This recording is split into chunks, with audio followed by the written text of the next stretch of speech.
हरियाणा की ये famous car आज दिखती क्यों नहीं? सड़कों पे से ये कार जिसका नाम है जैगवार गायब क्यों हो गई? क्या इसका भी फोर्ड जैसा हाल होने वाला है? क्या यूरोपियन कार मेकर्स ने टाटा को ये डूबता ब्रांड चिपका दिया? आइए इन सब टॉपिक्स को समझते हैं इस वीडियो में। 2-3 पॉइंट्स में कोई बात अगर एक्सप्लेन कर दे तो कितना इजी हो जाता है।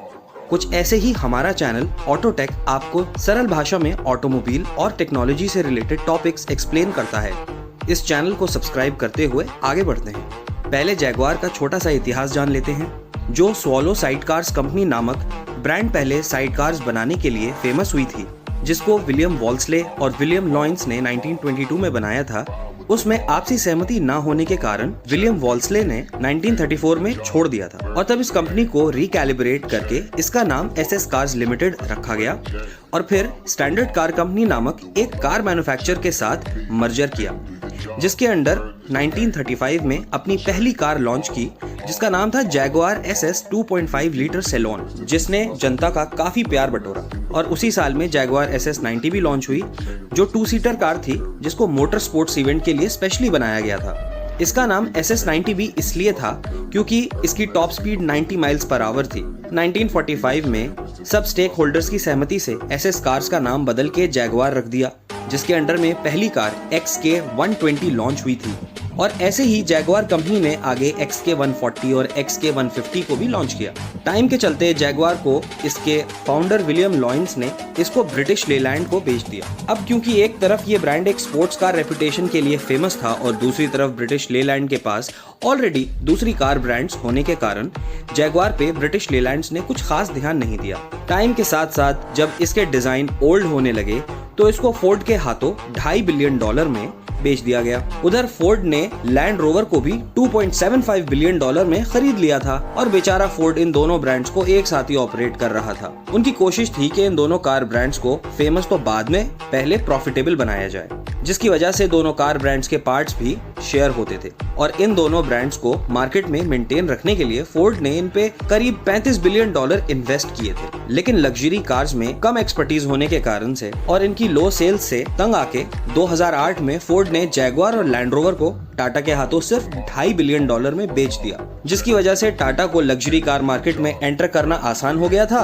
और इन दोनों कार ब्रांड्स की इंजीनियरिंग टीम की car building capability, design expertise से अपनी टाटा कार्स को भी बेहतर बना सकता था। इवन इससे टाटा यूरोपियन कार मार्केट में भी एंटर हो सकता था। ये एक प्रॉफिटेबल माइंडसेट से JLR का एक्विजिशन एक स्मार्ट मूव था। अब आप सोच रहे होंगे कि जैगवार जो पहले ही 2 ग्लोबल ब्रांड्स नहीं चला पाया और लॉसेस झेले, तो टाटा इस ब्रांड को कौन सी गोल्ड माइन बनाने का ट्राई कर रहा था?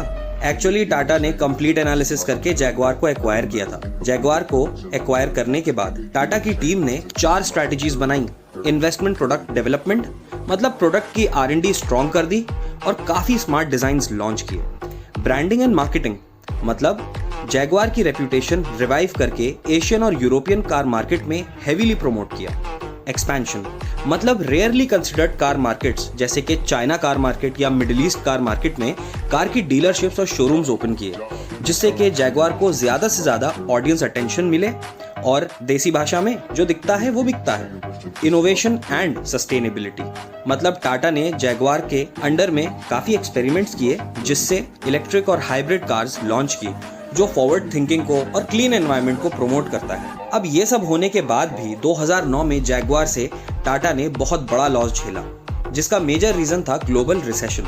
लेकिन अपनी कंसिस्टेंसी की वजह से टाटा ने अपने इनोवेशन कैपेबिलिटीज की वजह से मार्केट में अपनी सस्टेनेबिलिटी दिखाई और साल 2011 में जैगवार और लैंड रोवर ने 40 साल बाद $1.8 बिलियन का प्रॉफिट दिखाया। साल 2011 के साथ साथ 2012 से 2018 तक के साल जैगवार के लिए लकी साबित हुए, जिस बीच जैगवार ने अपनी R&D टीम की मदद से काफी नए नए मॉडल्स लॉन्च किए। जहां जैगवार एक लग्जरी स्पोर्ट्स कार के सेगमेंट को फुलफिल करती थी, वहां लैंड रोवर लग्जरी SUV के मार्केट को कैप्चर कर रही थी। लेकिन साल 2019 में मार्केट की बदलती डिमांड्स के चलते जैगवार को फिर अपनी सेल्स में भारी गिरावट देखनी पड़ी। जहां जैगवार सिर्फ 18,000 यूनिट सेल कर पाई, वहां उसकी ट्रू राइवल BMW ने 3 लाख यूनिट्स सेल किए थे। और इस गिरावट से री एनालिसिस करके पता चला कि JLR की टोटल सेल्स का 25% जैगवार ला रही है और वहीं लैंड रोवर 75% सेल्स की वजह है। क्योंकि एक तरफ चाइनीज कार मार्केट में जहां लग्जरी कार्स की डिमांड कम हुई थी, वहीं और दूसरे कार मार्केट में एसयूवी की डिमांड इंक्रीज हो रही थी और आज भी, जिस वजह से जैगवार फिर से सफर कर रहा है। लेकिन जब एक 40 साल से डूबे हुए जहाज को टाटा गेम में वापस ला सकता है, तो यहाँ तो वो जहाज सिर्फ तैरने से रुका हुआ है, जिसको फिर से बूस्टर देके टाटा आगे बढ़ाएगा। इस एनालिसिस वीडियो के हिसाब से आपको क्या लगता है जैगवार का फ्यूचर कैसा होगा? अपने व्यूज कमेंट में जरूर शेयर करें। ऐसी ही ऑटोमोबाइल इंडस्ट्री और टेक्नोलॉजी से रिलेटेड इंफॉर्मेशन के लिए हमारे चैनल ऑटोटेक को जरूर सब्सक्राइब करें और बेल आइकन को दबाना ना भूलें। मिलता हूँ एक नए टॉपिक के साथ एक नई वीडियो में। स्वस्थ रहें, सफाई बनाए रखें और सुरक्षित रहें। Have a great day.